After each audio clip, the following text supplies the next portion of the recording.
Thank you very much, Hyun. Great presentation as ever. Two questions. First one, what is preventing tokenized deposits for us to do faster? That's my first question. With the experience that you have at the BIS, with all the Project Agora, and now with the experience that we have in Korea, why we are not quicker on delivering on this? Is the governance issue mainly the problem? And then second, what is the main improvement for citizens? You were part of the conference that we had in Basel on Friday.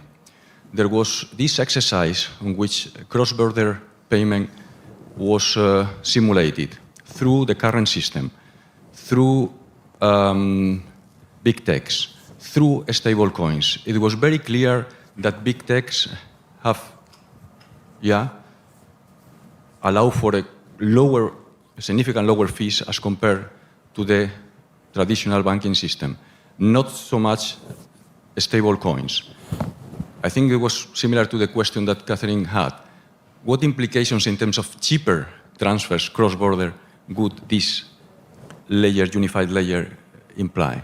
Isabel, and then Isabel. So thank you, Yun, for a fascinating presentation, and in particular, congratulations on this incredible project. So very well done. You described the way that the central bank provides tokenized reserves, and you have this separate account at the central bank. So my question is, why is this preferable to a private payment service provider doing this issuance of the tokens? So what is the reason why this provision of the tokens could not be done by a private payment provider?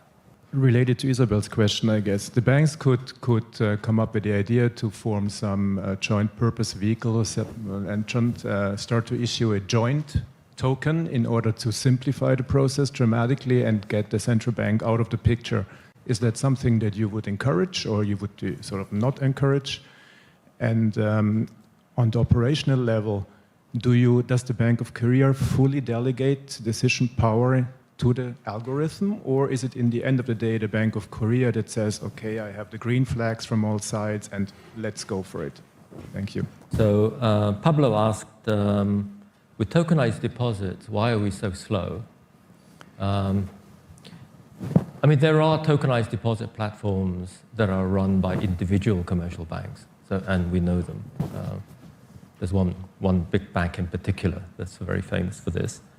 But of course, those platforms can only serve customers of that bank.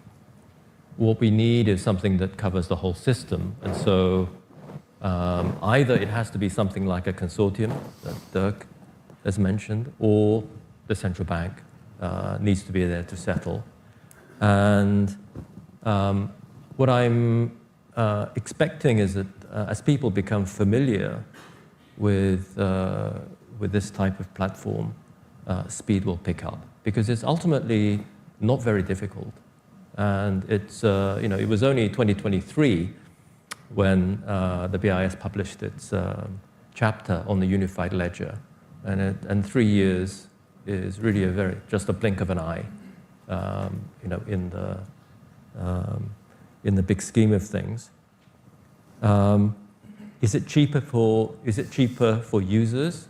That was Pablo's second question, and the answer is absolutely. It's much cheaper, and it's cheaper especially for merchants, because as you know, the merchant servicing charges are really quite hefty. But consumers don't necessarily see it. But of course, ultimately, consumers end up paying it through higher prices. And I think this is, even in a domestic context, there's a tremendous cost saving. In fact, during the COVID fiscal disbursement in Korea, there were various schemes which used card companies. And it only emerged, somewhat later that actually the card companies were taking a big cut. And I think with a system like this, it's going to be just much easier, much cheaper. You don't have to pay the large card companies. Isabel and Dirk both asked the same question, I think, which is, could the banks not simply get together and leave the central bank out? I think that's one way to do it, but of course the platform ultimately will have to, the netting is going to have to happen anyway. And you see it, for example, in the CHIPS system in the US. There are very, very similar systems where even if you have a bank-led platform, ultimately the settlement has to be done on the RTGS. And so if that's going to be the case, why this two-step process? Just go straight to the central bank. And I think that just seems a lot more efficient, and it's more secure. But it does raise this interesting design question between Pontes and Appia. With Pontes, you're linking it with the RTGS. And of course, the RTGS can program some basic functionality, DVP, PVP, that kind of thing. But for anything as complex as, let's make sure that public procurement for EV charging stations satisfy these rules, I don't think the RTGS is going to be able to handle that. And not to mention the public officials' payments. Yeah, I wanted to follow up on the broader tokenized finance question a little bit. We have seen that CCPs such as DTCC and also European counterparts are moving towards tokenizing or offering tokenized settlement systems. We're seeing money market funds and mutual funds, ETFs being tokenized. All of this is sort of emerging, but there is sort of like the possibility of having a tokenized, market-based financial system in complement to the banks and the payment system. So if you could say a little bit more on this broader, tokenization of finance, of traditional intermediaries. Please, you. Very briefly, so I think, Tobias, you've written the chapter on this. So I think I would just recommend you read the IMF report.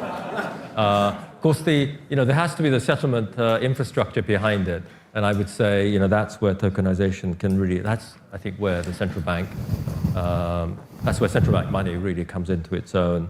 I mean, the idea that you can settle, huge, bond transactions using stablecoins that might fluctuate in value, I think that's not really going to be, that promising. Can they coexist? Yes, they can coexist. And I have viewers from Korea, so let me just say again, they can coexist. And it, of course, but they are fundamentally, different solutions, and they're not going to be interoperable. I think more generally, just going back to Tobias's point, the whole stablecoin universe is only around $300 billion worth. Now, not all of that is going to be used for settlement. There's a lot of tether that's mainly there as a dollar store of value. Basically, that's the amount of collateral you have to secure the blockchain and to lift the whole global financial system on the basis of $300 billion. That's really going to be a push. In the way that stablecoins work, in the way that Ethereum or the other blockchains actually work, securing that through proof of stake, etc., and supporting the whole global financial system on such a small amount of collateral, I think that's going to be a challenge. And Steve, DVP, yes, of course. But the idea is more that you can do more. So it's not simply doing